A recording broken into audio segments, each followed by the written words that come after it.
Hi guys, आप सभी का अपने चैनल स्मार्ट स्टडी क्लास में बहुत बहुत स्वागत है। गाइस, मैं आपको सबसे पहले बता दूं कि ये स्टोरी आज की बहुत खास होने वाली है, बहुत बेहतरीन है, क्योंकि इससे आप एक बहुत अच्छी सीख पाने वाले हो और साथ ही साथ आप इंग्लिश के कई सारे ऐसे अच्छे वर्ड, नए वर्ड सीखने वाले हो जो आपकी अंग्रेजी को मजबूत बनाएगा। सो गाइस, टाइम को ध्यान में रखते हुए आइए हम इस स्टोरी को शुरू करते हैं।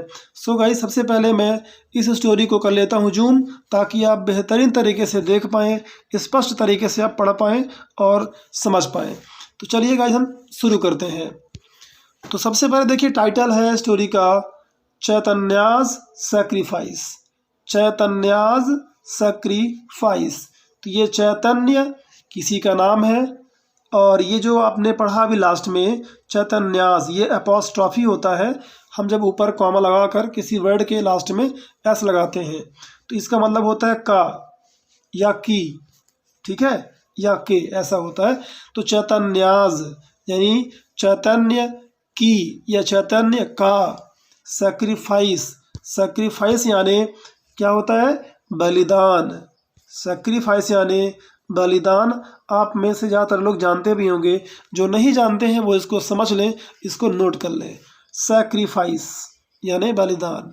तो हम चैतन्य के बलिदान के बारे में पढ़ेंगे और सीखेंगे कि उसने क्या बलिदान किया, राइट। और आप इस स्टोरी से क्या सीखते हो गाइस, आप कमेंट करके ज़रूर बताइएगा।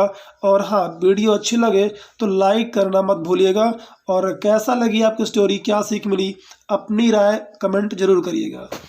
तो चलिए आगे बढ़ते हैं।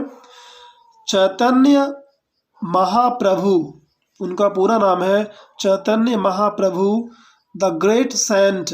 द ग्रेट सेंट, सेंट यानी संत, ग्रेट यानी महान, तो वो एक महान संत थे। And Pandit Raghunath were close friends. और इनके बारे में क्या बताया गया है कि ये चैतन्य और पंडित रघुनाथ, ये दोनों क्या थे? बहुत ही घनिष्ठ मित्र थे। ओके, वर यानी थे, क्लोज यानी होता है बहुत नज़दीकी या घनिष्ठ, फ्रेंड्स यानी मित्र, तो ये बहुत घनिष्ठ मित्र थे। Both were great scholar, both were great scholars and spiritual giants. Both were यानी दोनों थे, वर यानी थे, दोनों थे। ग्रेट स्कॉलर्स, स्कॉलर मीन्स होता है विद्वान। सो गाइस, ये आपके लिए एक अच्छा और नया वर्ड हो सकता है। सो गाइस, इसको नोट कर लीजिए और इसको समझ लीजिए, ताकि आपकी इंग्लिश क्या है धीरे धीरे इम्प्रूव हो सके। क्योंकि जब डिक्शनरी यानी शब्दकोश हमारे अच्छे होते हैं, मजबूत होते हैं, तो हम अच्छे इंग्लिश बोल पाते हैं और अच्छे इंग्लिश लिख पाते हैं, राइट। आप कितना भी ग्रामर सीख लें, लेकिन जब तक आपकी वोकेबुलरी यानी शब्द भंडार अच्छे नहीं होते तो आपको इंग्लिश समझ में नहीं आती। तो स्कॉलर्स यानी होता है विद्वान, तो वो दोनों महान ग्रेट विद्वान थे। And spiritual giants, spiritual means होता है आध्यात्मिक, आध्यात्मिक। जायंट्स यानी होता है विशाल, बड़ा, तो वो जो थे बड़े विद्वान और आध्यात्मिक के बहुत बड़े गुरु थे। वंस यानी एक बार, एक बार क्या होता है? Pandit Raghunath went to चैतन्याज home to meet him। एक बार क्या होता है? पंडित रघुनाथ went यानी गए, कहाँ गए? चैतन्याज होम, चैतन्या के घर, टू मीट मिलने के लिए, हिम यानी उसे, ठीक है, उसे मिलने के लिए वो उनके घर जाते हैं, right. He was given, he was given, ये एक्चुअली पैसिव वॉइस है टेंस का। वॉज वर्ब के साथ जब थर्ड फॉर्म आता है तो वो पैसिव वॉइस का सेंटेंस कहलाता है, ठीक है, पास्ट में। तो यहाँ पर बात होती है उन्हें दिया गया, ठीक है, या उन्हें बताया गया, ऐसा इसका अर्थ निकलता है। तो he was given, he was given यानी उसे दिया गया या उन्हें दिया गया a warm welcome. Warm welcome मतलब होता है एक अच्छा स्वागत। ओके, इसको भी आप नोट कर सकते हैं। अ वार्म वेलकम यानी एक अच्छा स्वागत। ओके, चलिए next. After a while, after a while, देखिए ये फ्रेज होते हैं, ठीक है। ये शब्द जो होते हैं 2-3 शब्द मिलाकर एक अच्छा जो अर्थ देते हैं, इन्हें हम शब्दांश कहते हैं या फ्रेज कहते हैं इंग्लिश में। देखिए इनको आपको रटना चाहिए, इनको आपको याद करना चाहिए। आफ्टर अ वाइल मतलब होता है कुछ समय बाद। वाइल यानी यहाँ पर सेंस है समय से, है ना, टाइम से, जो टाइम ड्यूरेशन है, ठीक है। तो आफ्टर अ वाइल यानी कुछ देर बाद। तो इसको आप नोट करके आप कहीं रफ में या कॉपी में आप नोट कर सकते हो, कुछ देर बाद, आफ्टर यानी बाद में।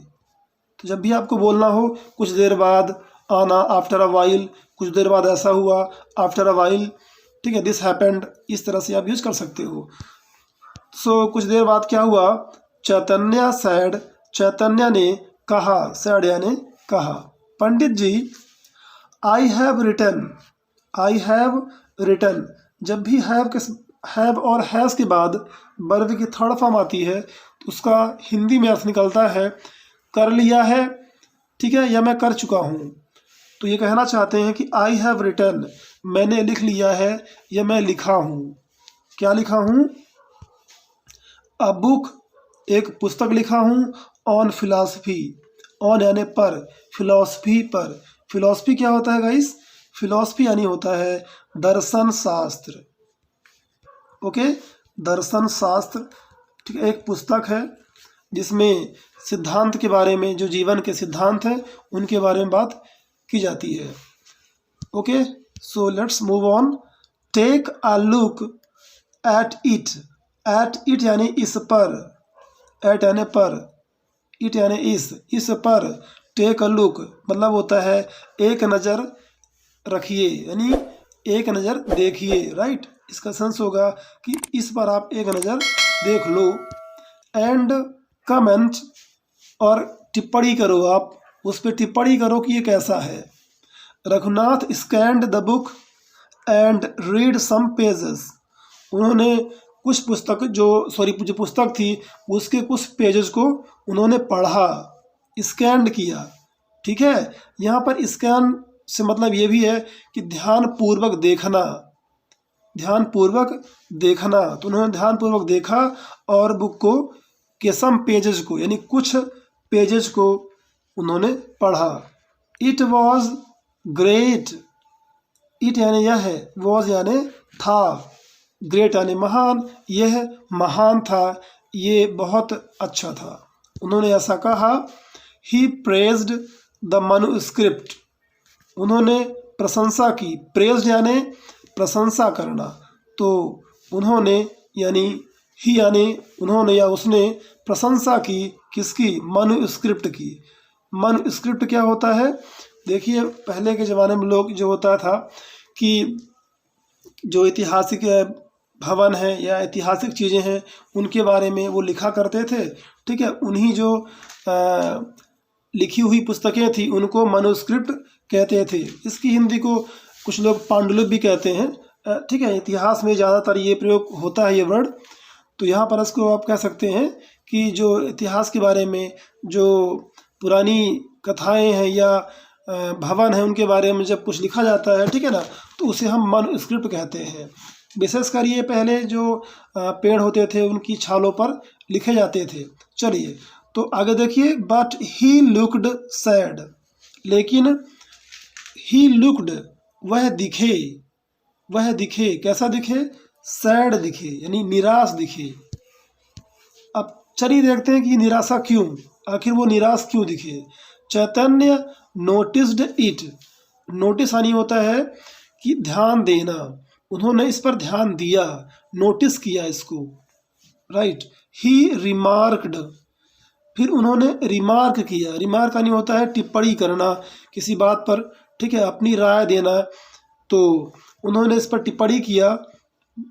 वॉट सैडेंड, वॉट सैडेंड, यहाँ पर इसको आपको ध्यान देना है और नोट कर लेना, बहुत खास वर्ड है। देखिए सैड यानी होता है निराश, तो जब सैड में क्या करते हैं हम, डबल डी करके एन लगा देते हैं, ई एन, तो ये बन जाता है एक वर्ब, एक क्रिया बन जाती है जिसका मतलब होता है निराश करना। तो सैड यानी होता है सिर्फ निराश, और सैडन मीन्स किसी को निराश या दुखी करना। तो वो उससे पूछते हैं कि व्हाट सैडेंड यू, आप निराश क्यों हो गए, यानी ऐसी क्या बात आपको निराश कर दी। व्हाट सैडेंड यू, आपको किस बात ने दुखी कर दी।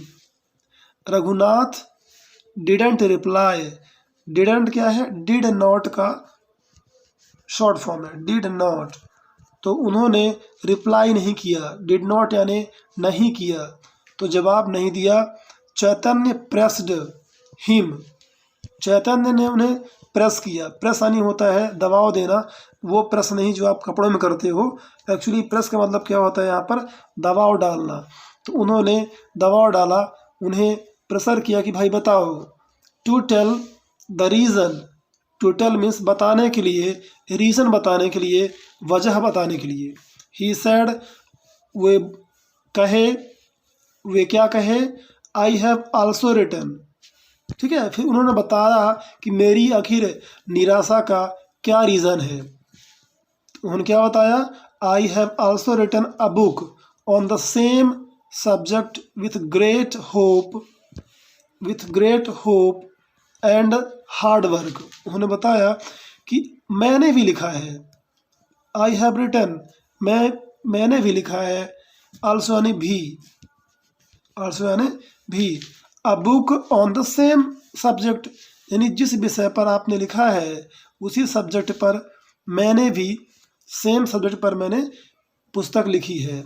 विथ ग्रेट होप, इसका मीनिंग क्या हुआ, विथ ग्रेट होप, विथ यानी से, यहाँ पर है विथ यानी से, तो एक बड़ी आशा के साथ, ग्रेट यानी बड़ी, होप यानी आशा, एक बड़ी आशा के साथ और कठिन मेहनत, हार्ड वर्क के साथ मैंने एक पुस्तक लिखी है। But your book is better, but लेकिन आपकी पुस्तक इज़ यानी है, बेटर यानी बेहतर, आपकी पुस्तक बेहतर है, right. In comparison, in comparison यानी तुलना में, इन यानी में, कंपैरिजन मीन्स तुलना। My book is very insignificant, मेरी पुस्तक कैसी है, वेरी इनसिग्निफिकेंट। देखिए इनसिग्निफिकेंट बहुत खास वर्ड है। इनसिग्निफिकेंट यानी होता है छोटा, ठीक है, या निरर्थक कह सकते हो आप, ठीक है, जिसका कोई अर्थ ना निकले, यानी छोटा या बेकार कह सकते हो आप, ठीक है। तो मेरी बुक क्या है, इनसिग्निफिकेंट है, यानी निरर्थक है, आपसे बहुत क्या है, आपकी पुस्तक से बहुत छोटी है। गुण में देखा जाए तो, क्वालिटी में देखा जाए तो वो बहुत क्या है, छोटी है, बहुत पीछे है।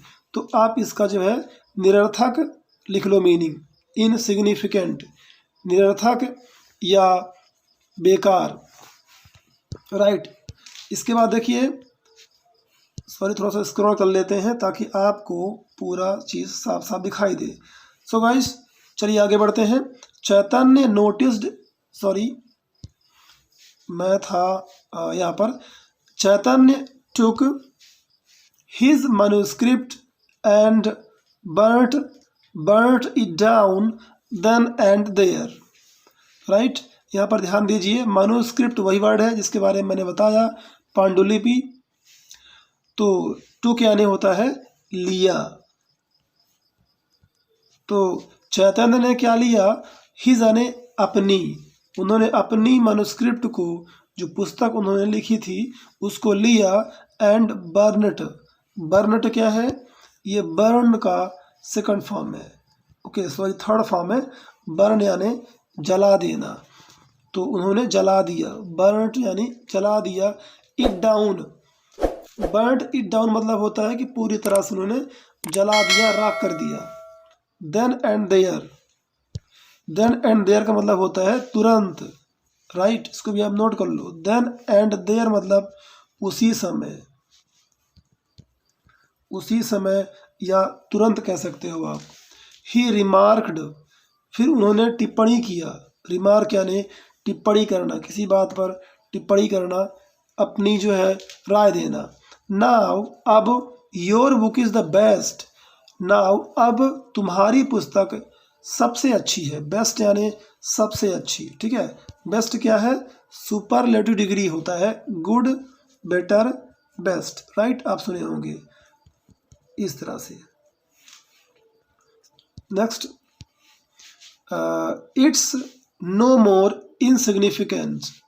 इट्स नो मोर मतलब कि अब नहीं, it is no more, it's क्या है, इट इज़ का शॉर्ट फॉर्म है यहाँ पर, इट इज़ का, राइट। तो ये अब नहीं है, नो मोर यानी अब नहीं है, इनसिग्निफिकेंट यानी छोटा या निरर्थक, अब आपकी पुस्तक निरर्थक नहीं है। तो चैतन्याज सैक्रिफाइस ओवरवेल्म्ड, इस वर्ड पे आपको बहुत ध्यान देना है, ये बहुत अच्छा वर्ड है और आपके लिए बिल्कुल नया वर्ड हो सकता है, सो इसको अच्छी तरह से ध्यान दे लें। ओवर पहले आप पढ़ोगे ओवर, इसके बाद इसमें क्या है, एच साइलेंट है, ये आपको ध्यान देना है, यहाँ पर एच साइलेंट है, तो आपको पढ़ना है वे से पढ़ना है, वेल्म्ड, ओवर वेल्म्ड, वेल्म नहीं, वेल्म गलत है, ओवर वेल्म्ड मतलब होता है अभिभूत होना, किसी बात से बहुत प्रभावित होना, राइट, अभिभूत होना यानी किसी बात से बहुत प्रभावित होना, भावनाओं से भर जाना। तो चैतन्यास सैक्रिफाइस ओवरवेल्म्ड, तो चैतन्यास की जो बलिदान था, उन्होंने अपनी पुस्तक को जला दिया एक अपने मित्र के लिए, उसको श्रेष्ठ और अच्छा दिखाने के लिए, उसके आत्मविश्वास को उठाने के लिए उन्होंने अपनी पुस्तक को जला दिया। इसे कहते हैं त्याग, ठीक है, बलिदान कहते हैं इसको, कि अपनी चीज़ को छोड़ देना और दूसरों को हेल्प करने के लिए, मदद करने के लिए अपना नुकसान सहना, इसे कहते हैं बलिदान। तो उनका बलिदान ओवरवेल्म कर दिया यानी उन्हें भावनाओं से भर दिया, अभिभूत कर दिया। रघुनाथ उनका मित्र था चैतन्य का, ठीक है, who realized the greatness of his friend. Who यानी एक्चुअली तो कौन होता है, बट जब क्वेश्चन ना हो तो इसका मतलब होता है जो या जिसने, राइट। तो यहाँ पर कोई क्वेश्चन है नहीं, सो इसका मतलब कौन नहीं होगा, यहाँ पर इसका मतलब होगा जो या जिसने। तो जिसने रियलाइज़ किया, रियलाइज यानी पहचाना उस चीज़ को, ठीक है, पहचाना, क्या पहचाना, the greatness of his friend. Greatness यानी महत्व, महानता, ठीक है, ये एक गुण है जिसे आप बोलते हो ही इज़ ग्रेट। तो ग्रेट क्या है, देखिए एक्चुअल में ये जो ग्रेट है ना, ये ग्रेट एडजेक्टिव है, ठीक है। जो लोग जानते होंगे नाउन प्रोनाउन एडजेक्टिव अच्छी तरह से, वो जानते होंगे कि एक विशेषण है जो विशेषता बताता है। लेकिन जब आप ग्रेट में क्या लगा देते हो, NESS, ठीक है, तो ये बन जाता है ग्रेटनेस, जिसका मतलब होता है महानता। ऑफ हिज यानी अपने, तो वो अपने दोस्त की महानता को पहचाना, रियलाइज्ड किया, ओके, रियलाइज्ड किया। सो गाइस, स्टोरी कैसी लगी आप कमेंट करके ज़रूर बताइएगा। चलिए मैं आपको इस स्टोरी का मोरल बताता हूँ, राइट, आप समझ ही गए होंगे, फिर भी सुन लीजिए। मोरल ऑफ दिस स्टोरी, इस स्टोरी का क्या मोरल है, क्या शिक्षा है। मोरल मीन्स शिक्षा, क्या शिक्षा मिलती है, a true friend is caring, एक सच्चा मित्र, ट्रू यानी सच्चा, एक सच्चा मित्र केयरिंग होता है, ठीक है। इसका मतलब ऐसा ना होगा कि एक मित्र केयरिंग है, ठीक है, शुभचिंतक है, नहीं, होता है। A true friend is caring, एक सच्चा मित्र केयरिंग होता है। केयरिंग मतलब होता है कि ध्यान देने वाला या परवाह करने वाला होता है। सो गाइस, यहाँ पर आपकी स्टोरी फिनिश हो गई। उम्मीद करता हूँ आप बहुत कुछ सीखे होंगे और ख़ास वर्ड को और ग्रामर की बातों को नोट कर लिए होंगे। सो गाइस, ऐसे ही सीखते रहिए। आप सभी का इस वीडियो को लास्ट तक देखने के लिए बहुत बहुत धन्यवाद। फिर मिलते हैं अगली वीडियो में।